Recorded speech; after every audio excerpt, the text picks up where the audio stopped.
আজকে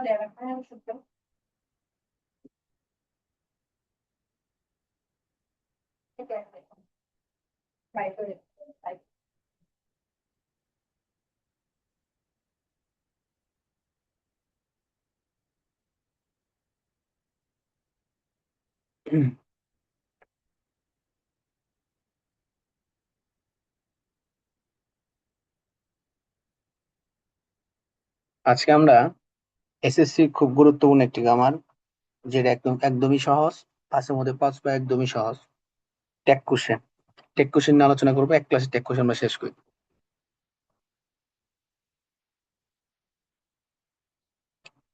টেক কোশ্চেনের বাংলা অর্থ হইলো প্রশ্ন ছুড়ে দেওয়া অথবা জুড়ে দেওয়া। এখন টেক কোশ্চেন করতে হলে আমাদের জাস্ট এই একটা ফরমেশন মনে রাখলেই হবে, বিএনপি। এটা মানে এই ধানের শীষে বিএনপি না, এখানে বিএনপি। বিএনপি মানে হইলো বিতে বার, এনতে নট, পিতে প্রনাউন। তার মানে আমার শূন্যস্থানের প্রথমে বসাই দেবো বার, তারপর দেখবো যে বাক্যে নট আছে কিনা। যদি নট থাকে তাহলে নট দিব না, আর নট না থাকলে এন কমা টি ব্যবহার করব। তারপর আমরা সাবজেক্টের প্রনাউন বসাবো। প্রনাউন কি? ওই যে নামের পরিবর্তে বা নাউনের পরিবর্তে যে ওয়ার্ডটা আমরা ব্যবহার করি ওটাকে বলে প্রনাউন। যেমন ছেলে থাকলে হি, মেয়ে থাকলে সি, বস্তু থাকলে ইট, এইগুলা। এবার আমি লিখে দিয়েছি প্রথমে ভার্ব, তো নট না থাকলে আমরা নট ব্যবহার করব, থাকলে নট ব্যবহার করব না, প্রনাউন। যেমন আমরা কি করি, Riya is going to school. এখানে আমরা তাহলে ট্যাগ কোশ্চেন করার নিয়ম কি? বিএনপি, প্রথমে বি মানে ভার্ব, ভার্ব আছে ইজ, তাহলে ফার্স্টে আমি ইজ বসাইলাম। এখন স্যার ভার্ব যদি কেউ না চিনি, আমি নিচে লিখে দিচ্ছি দেখেন। ট্যাগ কোশ্চেনের ক্ষেত্রে মূলত এই ভার্ব গুলো থাকলে প্রথমে আমি এই ভার্ব গুলো বসাবো। Am, is, are, was, were, have, has, had, do, does, did, shall, should, will, would, can, could, may, might, must, need, need to, ought to, dare, dare to, use to, এগুলো থাকলে আমরা আগে এই verb গুলো বসাবো। যদি verb না থাকে সেক্ষেত্রে আমরা কি করব, এই যে, যদি ভার্ব না থাকে তাহলে ডু, ডাস, ডিড বসে। যদি প্রেজেন্ট টেন্স হয় ডু অথবা ডাস, এন্ড কোন ক্ষেত্রে ডু কোন ক্ষেত্রে ডাস।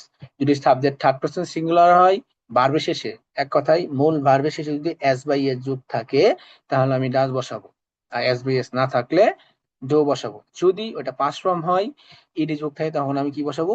ডিড। এখন আমরা সাধারণ দেখেন, Riya is going to school, তাহলে প্রথমে বিএনপি ট্যাগ কোশ্চেন করার পর তাহলে প্রথমে আমার কাজ কি? বি, বি মানে বার, বার এখানে কি আছে? ইজ। এই যে এখানে ইজ আমি লিখে দিয়েছি যে ইজ আছে, এই বারটা আছে, তাহলে আমি ফার্স্টে এই বারটা বসাইলাম ইজ। এখন দুই নম্বর কাজ কি দেখতে হবো? নট। নট আছে কিনা দেখতে হবো এখানে, তাহলে নট, এই বাক্যে নট নাই, তাহলে আমি কি ব্যবহার করলাম? এন কমা টি। দেন তিন নম্বর কাজ পি, প্রনাউন, তাহলে সাবজেক্ট কি আছে? রিয়া, রিয়া মেয়ে পুনাই, মেয়ে মানুষ, আমরা কি লিখবো? সি।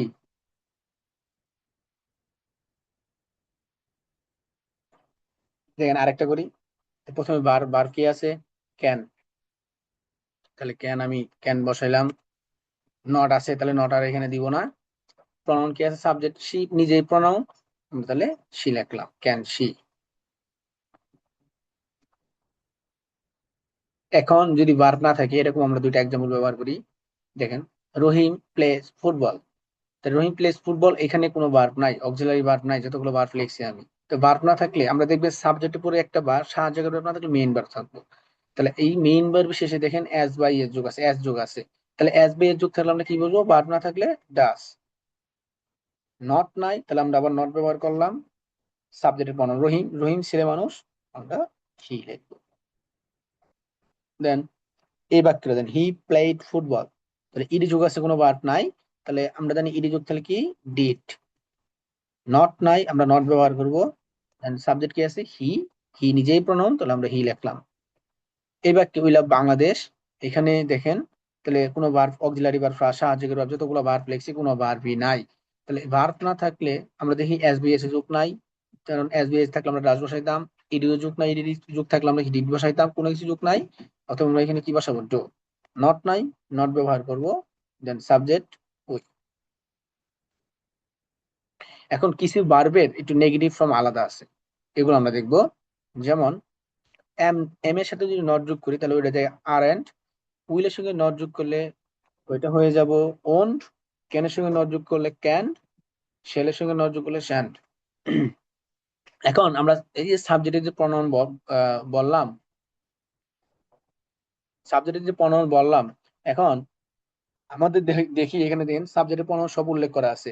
তাহলে যদি কোনো ছেলে মানুষ পুরুষ মানুষের নাম বোঝায় তাহলে এর প্রনাউন হবো হি, মেয়ে মানুষ বুঝাইলে আমরা লিখবো সি। মানে একজন হলে, একজন ছেলে মানুষের নাম হি, একজন মেয়ে মানুষের নাম বা মহিলার নাম সি।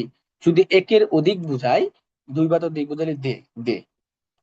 একটি প্রাণী, একটি প্রাণী যদি বোঝায় তাহলে এর ক্ষেত্রে পানি, তাহলে ইট। যদি একের অধিক বোঝায় তাহলে দে। বস্তু বোঝালে তার প্রনাউন লিখবো ইট, দুই বা ততোধিক বস্তু বোঝালে আমরা কি লিখবো দে। দিস দ্যাট থাকলে ইট, অথবা কোন শব্দের শেষে আইনজি যুগ থাকলে, এরকম যদি সাবজেক্ট থাকে যেমন নাথিং, এনিথিং, এগুলো যদি থাকে তাহলে প্রনাউন আমরা ইট ব্যবহার করব। দ্য সান, উইন্টার, এগুলো থাকলে আমরা কি ব্যবহার করব হি। তো অল অফ ইউ থাকলে, অথবা most of you, some of you, এগুলো যদি থাকে তাহলে আমরা প্রনাউন ব্যবহার করব কি ইউ। অল অফ দ্যাম বা noun of, some of them, most of them, এগুলো থাকলে আমরা কি ব্যবহার করবো দে। কারণ আমরা জানি দ্যাম হলো অবজেক্ট, এর সাবজেক্টটা কি দে। যেমন এখানে আজ থাকলে আমরা কি ব্যবহার করব উই। এভরিবডি, যদি কোনো শব্দের শেষে বডি যুক্ত থাকে তাহলে প্রনাউন হিসেবে আমরা দে ব্যবহার করব। এভরিওয়ান, এভরি থাকলেও। এগুলো হলো সাবজেক্টের প্রনাউন আমার। যেমন নোবডি, নো ওয়ান, নান থাকলে সাবজেক্টের প্রনাউন কি বসে দে। সামবডি, সামওয়ান থাকলে কি বসে দে। যেমন আইএনজি যোগ আছে, ইট বসে। কোনো শব্দের শেষে যদি আইএনজি যোগ থাকে তাহলে প্রনাউন কি বসে ইট। যেমন দা আর্থ, দা মুন, স্প্রিং, এগুলো থাকলেও কি বসে সি।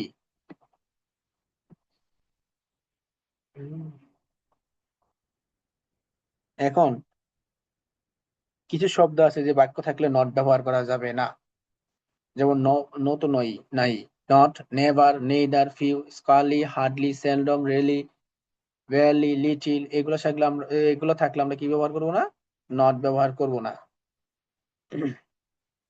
এখন বেসিক কিছু নিয়ম মুখস্থ করতে হবে আমাদের, এগুলো পরীক্ষার মধ্যে আসে। যেমন সাবজেক্ট হিসেবে যদি নো বডি, নো ওয়ান, নান, নো প্লাস নাউন থাকে, এবং ভার্বের সাথে কি যুগ থাকে, এস বি এর যুগ থাকলে, তাহলে ট্যাগ কোশ্চেনে আমরা সেখানে ডাস ব্যবহার না করে ডু ব্যবহার করব। যেমন আমরা বুঝাই, আমি দেখেন, সহজ কথা, যদি সাবজেক্ট দে হয়, সাবজেক্ট যদি দে হয়, মূল ভার্বের সাথে যদি এস বি এর যুক্তও থাকে, তখন আমরা ডাস ব্যবহার করব না, ওই ক্ষেত্রে আমরা ডু ব্যবহার করব। যেমন no one believes a liar, এই বাক্যে কোনো সাহায্যকারী ভার্ব নাই, তাহলে এস যোগ আছে হিসেবে আমার ডাস বসে। কিন্তু খেয়াল করতে হবে এখানে নো ওয়ান আছে, নো ওয়ান থাকলে সাবজেক্ট আমার কি দে। তাহলে দে সে কখনোই, দের সাথে কখনোই ডাস বসবে না, তখন ওইখানে হয়ে যাবে ডাসের জায়গায় ডো।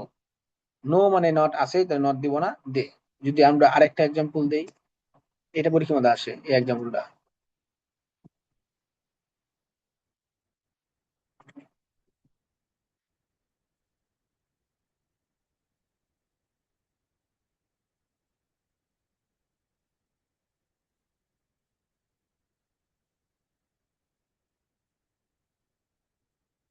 তাহলে দেখেন এখানে একটা লিখছি যে কোনো ভার্ব নাই কিন্তু এস যুগ আছে মেইন ভার্বের সাথে, তাহলে হিসেবে ডাস, কিন্তু আমার বডি থাকলে সাবজেক্ট কি হয় দে।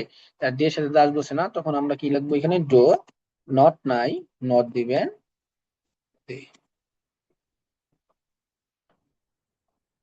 এখন আরেকটা ইম্পর্টেন্ট নিয়ম, যে ইম্পারেটিভ সেন্টেন্স, মূলত ইম্পারেটিভ সেন্টেন্স আমাদের ভার্ব দিয়ে শুরু হয়। দেখেন ইম্পারেটিভ সেন্টেন্সের ক্ষেত্রে ট্যাগ কোশ্চেনের চোখ বন্ধ করে আমরা কি লিখবো উইল। ইম্পারেটিভ সেন্টেন্স ঠিক মতো নিয়ম কি, দেখবেন বাক্যটি মূল ভার্ব দ্বারা শুরু হবো, বাক্যটি ডোনর দ্বারা শুরু হবো, অথবা ডো দিয়ে শুরু হবো, ডো মানে মূল ভার্ব, নেভার দিয়ে শুরু হবো, অথবা বাক্যটি প্লিজ দিয়ে যদি শুরু হয়, তাহলে সেক্ষেত্রে আমরা কি লিখবো উইল ইউ। যেমন হ্যাভ, হ্যাভ একটা বার দ্বারা বাক্য শুরু হয়েছে, আমরা কি লিখছি উইল ইউ। ডোন ওদের বাক্য শুরু হয়েছে উইল ইউ লিখছি, নেভার দ্বারা বাক্য শুরু হয়েছে উইল ইউ লিখছি।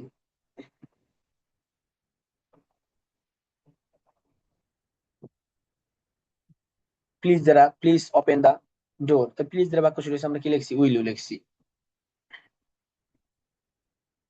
লেটস অথবা লেটার্স দ্বারা যদি বাক্য শুরু হয়, লেটস অথবা লেটার্স দ্বারা, এটা আসে পরীক্ষার মধ্যে, খুব গুরুত্ব, মুখস্থ একদম। লেট অথবা লেটার্স দ্বারা যদি বাক্য শুরু হয়, চোখ বন্ধ করে শূন্যস্থানে আমরা শ্যাল উই লিখবো, আর কিচ্ছু না। লেটের পরে যদি দেখি যে মি, ইউ, মানে কোনো ব্যক্তিবাচক অবজেক্ট আছে, এক সোজা আরো সহজ করে বললে, লেটের পরে যদি দেখি আমরা এস অথবা আস নাই, সেক্ষেত্রে আমরা শ্যাল উই না বসাই উইল ইউ বসাবো। যেমন লেট মি, লেট এর পরে এস বা আস নাই, আমরা উইলি বসাবো। হ্যাভ টু, হ্যাজ টু, এটা পরীক্ষার মধ্যে আসে, অনেক ছেলে মেয়ে এটা ভুল করে। Have to, has to, had to থাকলে ট্যাগ কোশ্চেনে কি বসবো? Do not, does not, did not. আমার মেইন বার দেখতে হবো। যেমন দেখেন এখানে we have to obey our teacher, obey হলো মেইন বার, কোনো অ্যাজ বা এস কোনো কিছু যোগ নাই। এক্ষেত্রে আমাদের কি বসাইলাম? ডো। ডো কেন বসাইলাম? এখানে কি আছে? Have to. তাহলে হ্যাভ টু থাকলে আমাদের কি বসে? Do not, does not, did not. তাহলে এখন খেয়াল করেন এখানে মেইন ভার্ব কি আছে? ওবি। এর শেষে কোনো এস বা ইয়েস অথবা ইডি যোগ নাই। এর জন্য আমরা কি লিখলাম? এখানে ডো নট লিখলাম, ব্যবহার করলাম, তারপরে সাবজেক্ট কি আছে? ওই। এটা খেয়াল করেন। সাবজেক্ট আরো খেয়াল করবেন যে সাবজেক্ট থার্ড পারসন সিঙ্গুলার বসে, সিঙ্গুলার হলে ডাজ বসে, প্লুরাল হইলে কি বসে? ডো বসে।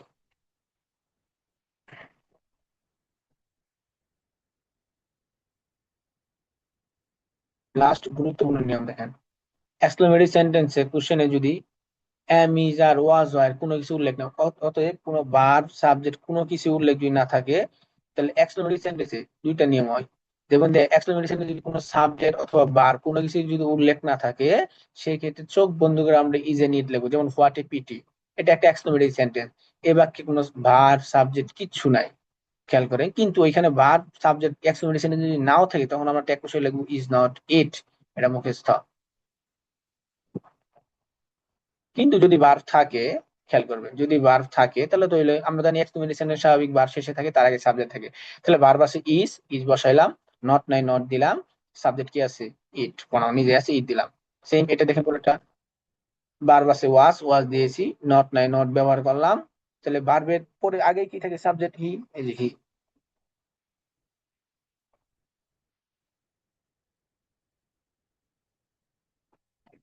এই হলো ট্যাগ কোশ্চেন। ট্যাগ কোশ্চেনে এই নিয়মগুলো মুখস্থ রাখি, তাহলে আমাদের জন্য পরীক্ষায় পাস পাওয়া কিছুই না।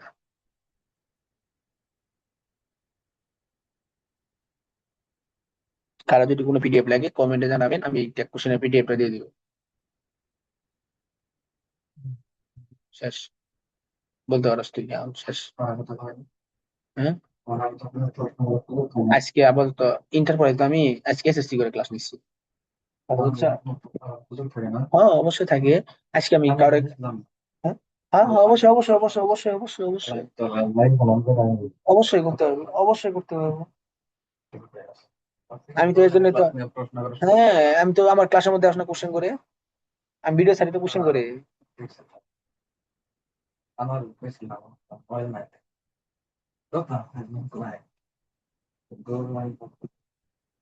কোশ্চেন তো অবশ্যই করতে হবে।